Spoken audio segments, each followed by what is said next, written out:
Get ready for an extraordinary tale about a woman whose life has been as vibrant as the era she rose to fame in. Today, we're exploring Kimberley Conrad's whirlwind journey, packed with early modeling stardom, legendary magazine covers, high-profile relationships, and surprising revelations that shaped her iconic reputation. Buckle up, because each chapter will immerse you deeper into the captivating world of Kimberley Conrad. 1. A teenage girl's leap into modeling. Started modeling when she was only 17, Kimberley Conrad's story begins in the most unexpected way, a soft-spoken teenage girl uprooted from her familiar surroundings, thrust into a universe of bright lights and casting calls. Born on August 26, 1962, in Alabama, she spent her earliest years in Reno, Nevada, then moved once more to British Columbia in Canada, an entirely different world for a small-town girl who was about to step into a big-time dream. At just 17, with her striking blonde hair and arresting blue eyes, Kimberley caught the attention of local photographers seeking fresh faces for fashion shoots. In the early 1980s, the modeling industry was a highly competitive scene, but it was also a period renowned for discovering new talent, often favoring the classic all-American look that Kimberley exemplified so effortlessly. Unlike many teenage hopefuls, she navigated this fast-paced environment with surprising composure. Friends recalled how she possessed a distinctive charm, an unhurried elegance and a soft-spoken nature, that set her apart from the more brazen personalities who often vied for the spotlight. She was approached for various local gigs that ranged from small print ads for clothing stores to promotional spots for beauty products. Despite her initial shyness, Kimberley learned to present herself with poise under studio lights and to communicate warmth in front of a camera. Word spread about a young woman who could breeze through photo sessions without losing her composure, and soon, she was invited to bigger casting calls. The turning point arrived when John Casablancas, the visionary behind Elite Model Management, came into the picture. His agency boasted an impressive roster of future superstars, and his knack for identifying distinctive beauty proved legendary. Under his guidance, Kimberley found a mentor who believed in her potential to transcend the typical modeling path. While most teenage models might only land a few catalog features before drifting away, she swiftly became a favorite within the agency. This early phase wasn't just about glitzy photo shoots, it also tested Kimberley's resolve. Like many young models in that era, she faced fierce competition from her peers. Casting directors weren't always gentle, and criticism regarding height, weight, or even hair color was common. Yet, she persisted, forging ahead by honing her walk, practicing her angles, and staying organized through a whirlwind of bookings. She also learned crucial lessons about standing her ground. Whether it was refusing certain types of shoots that didn't align with her comfort level or negotiating for better terms, Kimberley demonstrated a keen sense of self-respect unusual for someone so young. Her rise through elite took on a storybook trajectory. One day she was just another hopeful showing up for cattle call auditions, and the next, she was chatting with stylists and designers eager to work with her. For Kimberley, modeling was more than merely looking good on film, it became a crash course in independence. She managed her own finances, balanced her studies, and traversed an industry notorious for its pressures. By age 17, she was no longer that shy Alabama girl. Instead, she was well on her way to becoming a head-turning, unstoppable force in the competitive realm of high fashion. 2. The Playboy Spotlight, won Playmate of the Year 1989. For many, the ultimate dream in modeling is landing a prestigious magazine feature, and that dream became a reality for Kimberley in a way that changed her life forever. After establishing herself in Vancouver's local fashion scene, she met a photographer named Ken Honey, who had professional ties to Playboy. This introduction led Kimberley down a road she never anticipated traveling, but one that would ultimately cement her place in pop culture history. Initially, Kimberley was hesitant about posing for Playboy. The 1980s saw the magazine at the height of its influence, symbolizing glamour, allure, and a certain boldness that not every model felt comfortable embracing. Yet, the personal encouragement from her close circle of friends, who saw how perfectly she fit the brand's aesthetic, tipped the scales in favor of saying yes. With that single decision, Kimberley stepped onto a global stage, quickly transforming from a promising local model into a widely recognized name. Her first major break with Playboy came when she was chosen as Playmate of the Month for January 1988. That coveted spot was more than a magazine feature, it was an instant gateway to stardom. Fans responded positively to her classic blonde bombshell appearance, but they also appreciated her sense of poise and the approachable warmth she exuded in interviews. While some models might find the Playboy spotlight intimidating, Kimberley navigated it with disarming grace. She attended industry events, mingled with photographers and editors, and gradually learned how to handle the intense media curiosity that accompanied each magazine release. Not content to merely rest on her initial success, Kimberley continued to collaborate with Playboy's creative team, often brainstorming concepts for photo spreads that highlighted her unique blend of innocence and allure. Her versatility became one of her greatest assets. From elegant, high-fashion style images to more playful, daring themes, she showcased an ability to adapt that kept her in the spotlight. The magnetic synergy between Kimberley and the magazine culminated in her being named Playmate of the Year in 1989, a prestigious title marking her transition from a newcomer to one of Playboy's most iconic figures of the era. Beyond the camera, this achievement opened new doors in the entertainment world. Kimberley's face graced multiple magazine covers, and offers poured in for promotional events and brand partnerships. It was a golden era for Playboy, and Kimberley's luminous presence contributed significantly to its continued popularity. The media spotlight, however, came with its own set of challenges. She had to navigate public judgment, balancing her newfound fame with her desire to stay true to herself. Public speculation about her personal life and relationships became a near-constant buzz. Yet, Kimberley took it all in stride. In winning Playmate of the Year, Kimberley also redefined what it meant to be a Playboy model. She managed to maintain a relatable, almost girl-next-door quality despite the glamorous aura surrounding her. It was a testament to her ability to connect with a broader audience, both men who admired her beauty and women who found her journey intriguing. This success story, originating from the decision to join Playboy, set the stage for the many twists and turns that would follow in her life. Long after 1989, that title remained an essential hallmark of her identity, helping her navigate the industry with a self-assuredness that only grows when one has experienced the pinnacle of modeling recognition. 3. The brief foray into acting, guest appearance in Highway to Heaven, riding the wave of her remarkable Playboy achievements, Kimberley Conrad contemplated exploring uncharted territory, television acting. The allure of Hollywood has beckoned countless models, and she was no exception. In 1989, she dipped her toes into the acting world with a guest appearance on Highway to Heaven, a family-friendly series starring Michael Landon that blended heartwarming life lessons with a touch of the supernatural. At first glance, it might have seemed like a daring detour for a model primarily known for her sultry magazine spreads, yet the contrast was precisely what made it so fascinating. Her cameo took place in Season 5, Episode 12, titled It's a Dog's Life. Although it was a minor role, the significance lay in the fact that she was pushing her boundaries and aiming to connect with a broader audience than the one she had cultivated through Playboy. The show's wholesome, heartfelt storytelling was worlds away from the glamorous and adult-oriented universe Kimberley inhabited in her modeling career. Nevertheless, she found the new environment refreshing. She learned about script reading, the intricacies of memorizing lines, and the discipline required on set.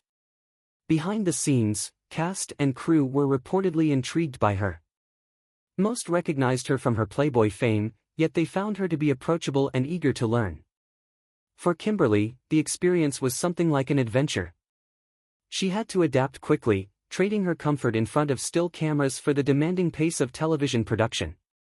Late-night rehearsals, multiple takes of the same scene, and the constant buzz of camera operators, sound technicians, and production assistants scurrying around was a stark contrast to the quieter, more controlled setting of a photo shoot. Despite the buzz her appearance generated, Kimberley decided not to pursue more significant acting opportunities afterward. Various factors might have influenced this choice. Perhaps she didn't relish the hectic scheduling inherent in Hollywood, or maybe she felt her true calling remained in the realm of modeling and personal endeavors. The entertainment industry can be notoriously unforgiving, and transitioning from modeling to acting is often fraught with hurdles like typecasting and limited roles. For someone who'd already captured headlines as a Playboy cover star, it could be challenging to secure roles that showcased depth beyond a glamorous exterior.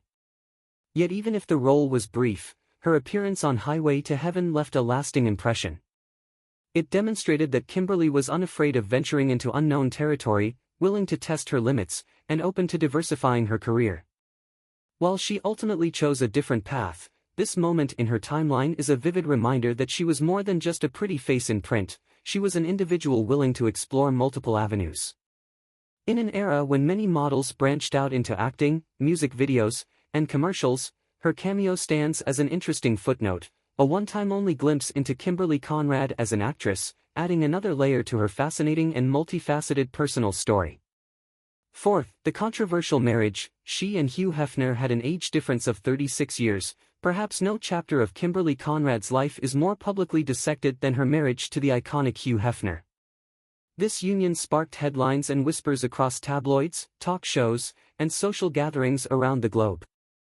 At the time of their wedding in 1989, Kimberley was 26 while Hefner was 63, an age gap of 36 years that left observers gasping in either shock, fascination, or outright skepticism.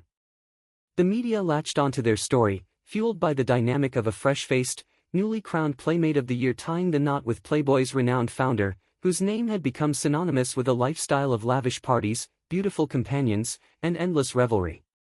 However, once the initial flurry of sensational headlines subsided, a more nuanced picture emerged. According to friends close to the couple, the two shared a genuine connection that wasn't solely about glitz and glamour. Kimberley, often described as level-headed and nurturing, found a surprising resonance with Hefner's more private side, a side rarely showcased to the public. He was known to have a serious, reflective streak beneath his public persona. Their close bond, it was said, revolved around shared interests in art, film, and open discussions about culture and society.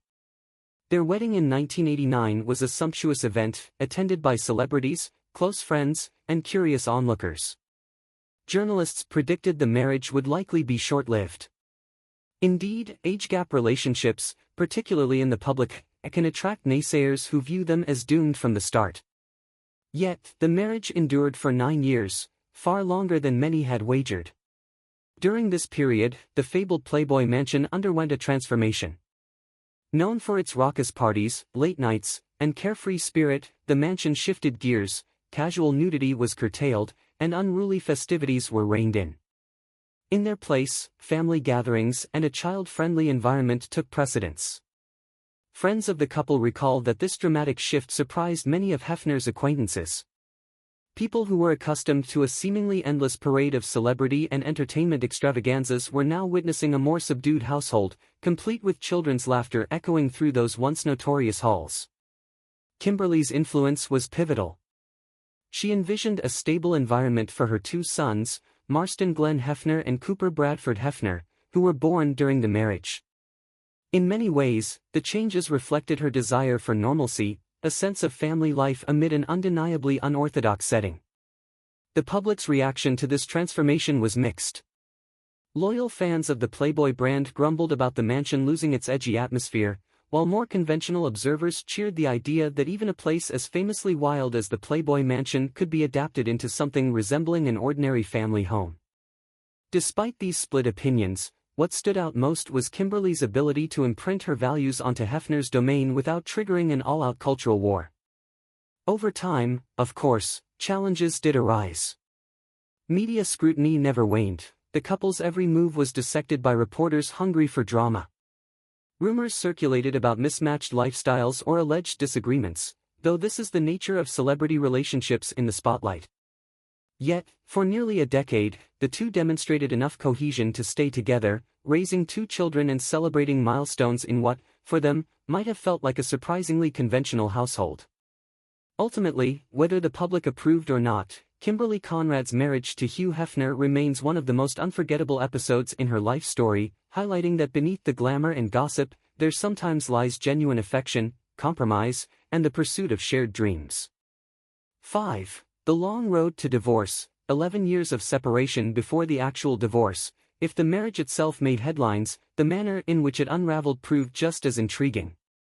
Kimberley Conrad and Hugh Hefner separated in 1998, after nearly 9 years of marriage, signaling the end of a chapter that had once captured the collective imagination of pop culture. Despite the separation, an immediate divorce did not follow. Instead, an unusual state of limbo set in, marked by a complex interplay of personal, financial, and familial considerations. Initially, Kimberley filed for divorce around the time of their separation, but she later withdrew her petition.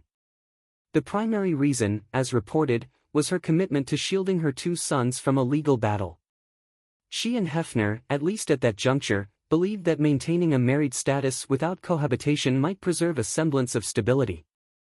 They hoped to spare Marston and Cooper from the tumult that often accompanies high-profile divorces, late-night calls from paparazzi, media speculation, and the emotional strain of custody disputes. Yet, these years of separation were hardly straightforward. Kimberley faced practical questions about finances and lifestyle. While separated, she continued to rely on Hefner's financial support, ensuring her sons could maintain a comfortable life, including school and extracurricular activities. Being a single mother in the public eye meant juggling the usual responsibilities, school runs, doctor's appointments, and weekend outings, with the added pressure of paparazzi lurking outside her home. Still, she was determined to keep a firm boundary between her personal life and the sensationalism swirling around it. Meanwhile, the public grew increasingly curious. Why hadn't they divorced? Speculation brewed that money was a driving factor, given the magnitude of Hefner's fortune and the complicated prenuptial arrangements the couple had in place. Gossip columns hinted at behind-the-scenes negotiations, making it sound like a Hollywood thriller of legal strategies and secret settlements. Kimberley was portrayed alternately as a gold digger seeking alimony or as a mother who simply wanted what she felt was rightfully owed for the sake of her children. Hefner was cast in a similarly dual light, either as a shrewd businessman safeguarding his empire or a father trying to balance financial obligations with personal freedom. The final act of this protracted saga came in 2009, when Hefner officially filed for divorce after their younger son, Cooper, turned 18. In the legal back and forth, Kimberley sued Hefner for the sale of a house she was residing in, claiming it violated their previous agreements. She also sought a multi-million-dollar settlement, citing the prenuptial terms that supposedly entitled her to a certain annual amount after a set number of years of marriage. Although the disputes created lingering bitterness, they eventually reached a settlement that allowed both parties to move on. During those 11 long years of separation, Kimberley's public image evolved. She was no longer just Hugh Hefner's wife or the stunning playmate of the year, she was a woman navigating a tricky, prolonged transition. She emerged more resilient, her focus increasingly directed toward her children, her personal values, and the pursuit of a life less governed by media intrusion. By the time the divorce was finalized, many who had once followed her story primarily for its sensational aspects found themselves newly intrigued by her quiet strength and determination. Though the marriage ended on rocky terms, the experience underscored Kimberley's ability to endure challenges with a measured calm, an attribute that would define her next chapters. 6. Life next door to the mansion. She lived in a house next to the Playboy Mansion during her separation. When most couples separate, they usually part ways, physically and emotionally, searching for distance or a fresh start. Kimberley Conrad's separation from Hugh Hefner took an unexpected twist. Rather than moving to a far-flung locale, she settled into a property right next door to the iconic Playboy Mansion. This arrangement raised more than a few eyebrows, igniting a new wave of speculation regarding the nature of their ongoing relationship. On the surface, the logic behind this unusual setup was transparent. With two young sons to raise, Marston and Cooper, proximity to their father seemed like an advantage. The boys could easily visit Hefner, share meals, and partake in family events without the logistical hassles of commuting across town. Most importantly, this living arrangement aimed to foster a stable environment for them amid the broader uncertainty of their parents' separation. To outsiders, it might have appeared downright peculiar. After all, how many people live right next door to an estranged spouse who happens to be a world-famous magazine publisher? However, for a time, this closeness functioned smoothly. Kimberley and Hefner had, at least initially, reached a cordial understanding. While the Playboy Mansion continued to host gatherings, albeit more subdued than in its heyday, Kimberley resided in a neighboring house with the children, effectively maintaining a co-parenting dynamic that allowed for spontaneous family moments. Whether it was a weekend barbecue or a child's birthday party, both parents could attend without the drama and distance that usually accompany a high-profile split.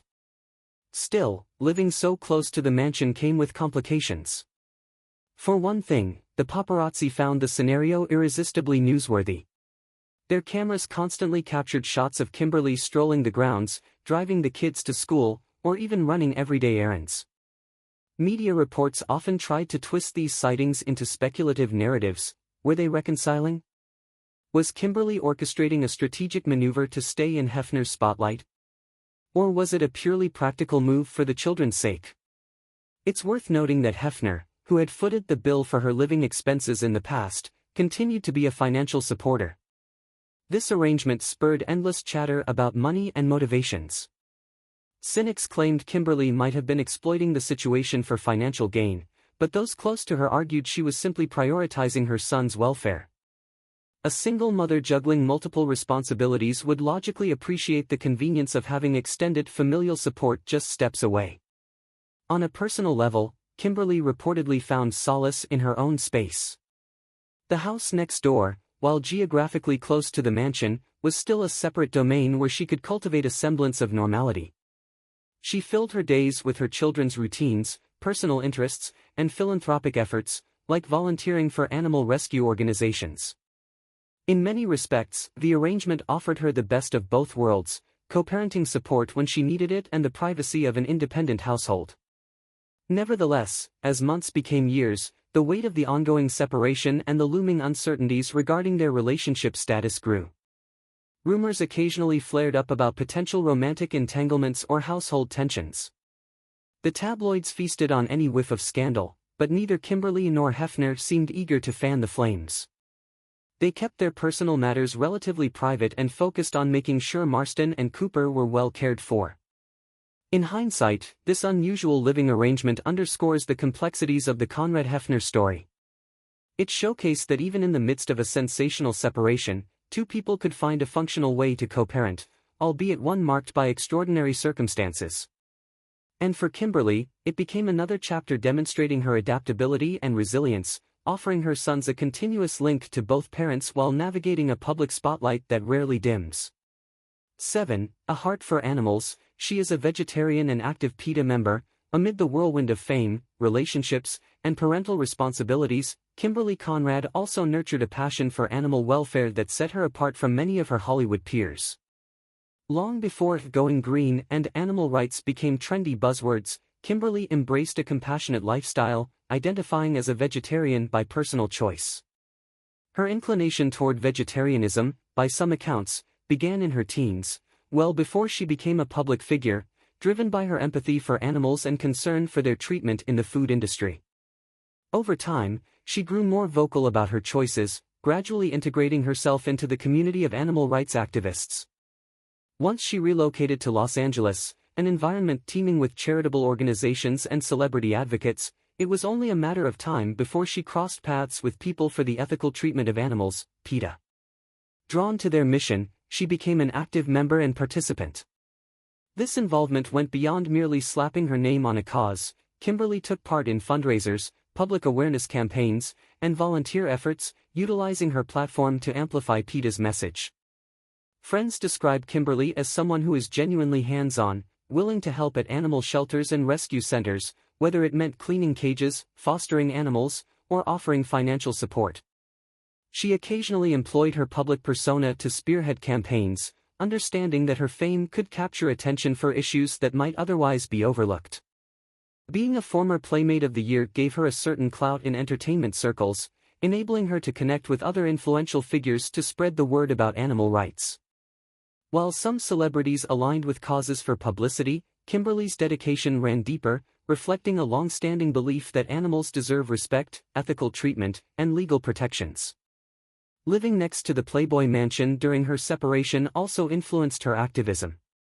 The mansion famously housed a menagerie that included exotic birds, monkeys, and even peacocks roaming the grounds. Although these animals were generally well cared for, Kimberley's proximity likely reinforced her views on the responsibilities involved in keeping exotic pets. It's said that she sometimes expressed concerns about wildlife captivity, even if conditions were above standard. This perspective, along with her ongoing philanthropic efforts, suggested she believed in an environment where animals could thrive in their natural habitats rather than being displayed for curiosity.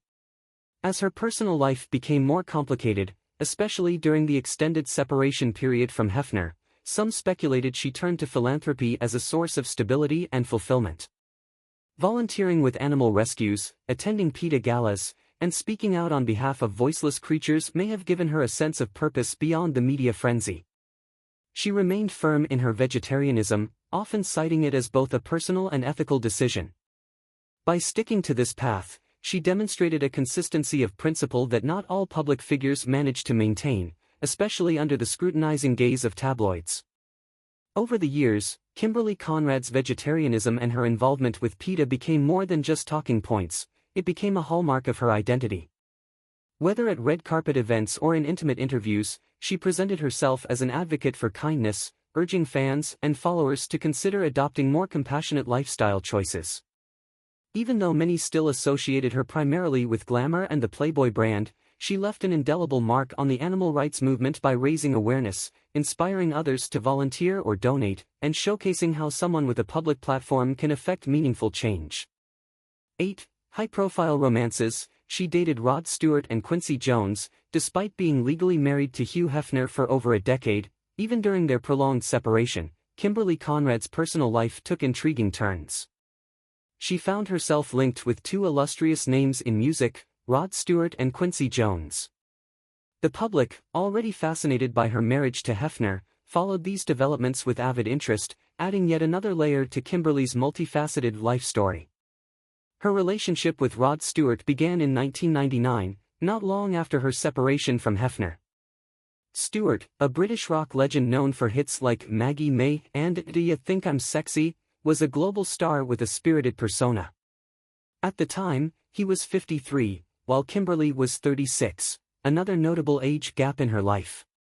Media outlets speculated on the pair's chemistry. Did they share an artistic connection or a mutual love of nightlife? Friends claimed they bonded over lively conversations about music, pop culture, and the roller coaster experiences that come with being public figures. Paparazzi shots captured them out for dinners or at exclusive Hollywood parties, fueling endless columns in gossip magazines. Yet, the relationship proved short-lived. Some attributed its end to scheduling conflicts. Stewart was often on tour, and Kimberley had her responsibilities as a mother and as an emerging philanthropist. Others suggested that the lingering complexities of her still intact marriage to Hefner cast a shadow. Whatever the reason, they parted amicably, leaving behind a flurry of paparazzi snapshots that remain a testament to a brief yet captivating romance.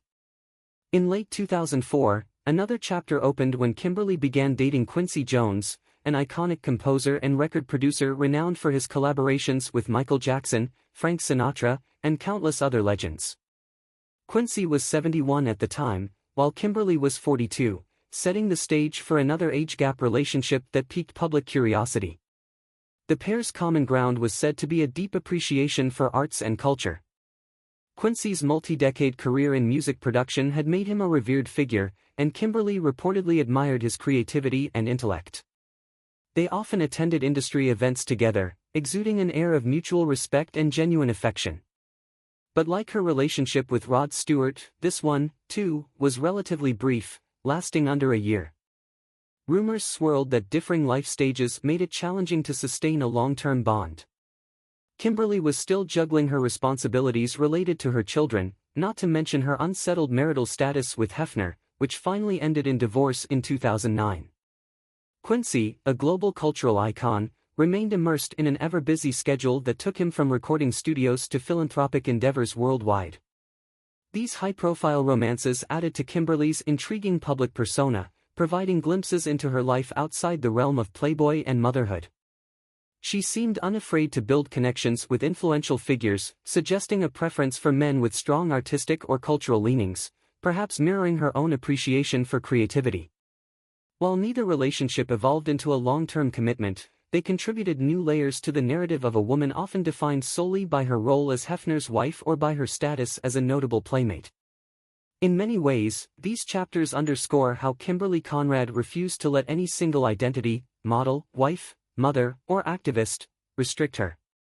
She explored different relationships and social circles, learning from each experience in a manner that resonates with a life spent under public scrutiny. For those who saw her as merely an extension of the Playboy brand, these romances offered a reminder that there was far more to Kimberley than glossy magazine images. She was someone unafraid to seek companionship and personal growth wherever she could find it, even if it meant navigating the complexities of dating legendary artists in the spotlight. 9. Revisiting the spotlight, recreating her 1988 Playmate cover at 55. Time has a way of transforming everyone, but few people get to revisit their past in quite the same way Kimberley Conrad did in 2017. In an extraordinary moment orchestrated by her younger son, Cooper Hefner, Kimberley was invited to recreate her iconic Playboy cover from January 1988, nearly 3 decades after she first graced the magazine's pages. Cooper, serving at the time as chief creative officer for Playboy magazine, proposed the idea as a Mother's Day tribute, an offbeat yet heartfelt gesture that underscored the unique bond he shared with his mother. Naturally, Kimberley was taken aback. She had largely stepped away from modeling for years, dedicating herself to family life, philanthropy, and personal interests far removed from the limelight. Yet, something about the request resonated. It presented a chance not just to celebrate the enduring aspects of beauty but also to reclaim a chapter of her history on her own terms. The original cover, which debuted in January 1988, captured her as a radiant 26-year-old on the brink of stardom. Now, at age 55, she would re-enter the same realm with the confidence and wisdom only life experience can provide. The photo shoot itself was a meticulous project. Cooper and the creative team at Playboy aimed to replicate certain elements from the original while infusing a modern perspective. Kimberley slipped into a sleek silver blazer, echoing the same playful yet classy vibe she had once portrayed. Over 2 weeks of planning, stylists, makeup artists, and photographers worked closely with her, ensuring that the recreation felt organic rather than forced. The end result was a stunning tribute, a testament to her ability to captivate the camera across multiple generations. Yet the significance of this project extended beyond the covers. Kimberley's participation ignited discussions around aging, body positivity, and the cultural shifts that have occurred since her heyday in the 1980s. She had long advocated for personal choice and authenticity, values that intersected seamlessly with broader conversations about celebrating women's bodies at every stage of life. While some observers might have reduced it to a publicity stunt, many others lauded Kimberley for her courage, her ownership of her narrative, and her willingness to stand proudly in front of the camera once again. This moment was also part of a broader initiative to honor past playmates. Alongside Kimberley, 6 other former centerfolds, including Charlotte Kemp, Kathy St. George, and Lisa Matthews, joined the reunion of classic covers. Each woman approached the project as both a nostalgic celebration and a statement about how time, motherhood, and personal growth can coexist with glamour. For Kimberley, specifically, the shoot represented a closing of a circle, a nod to her younger self, the road she had traveled, and the new chapters she continued to write. Ultimately, recreating that 1988 cover wasn't just about aesthetics, it was a tribute to resilience, growth, and the timeless art of self-expression. Kimberley's life had shifted profoundly from her early days, filled with the excitement and unpredictability of a rising star, to the stability she found later as a mother, animal rights advocate, and multifaceted individual. In stepping back under Playboy's spotlight at 55, she epitomized a core message for people everywhere, that it's never too late to celebrate who you are, past, present, and future. Kimberley Conrad's story is both remarkable and inspiring, offering a glimpse of how one can reinvent themselves while staying true to their roots. If you enjoyed hearing about her journey, please hit that like button, drop a comment below with your thoughts, and share this video with friends who love a great story. Don't forget to subscribe for more riveting content. Your support means the world to us.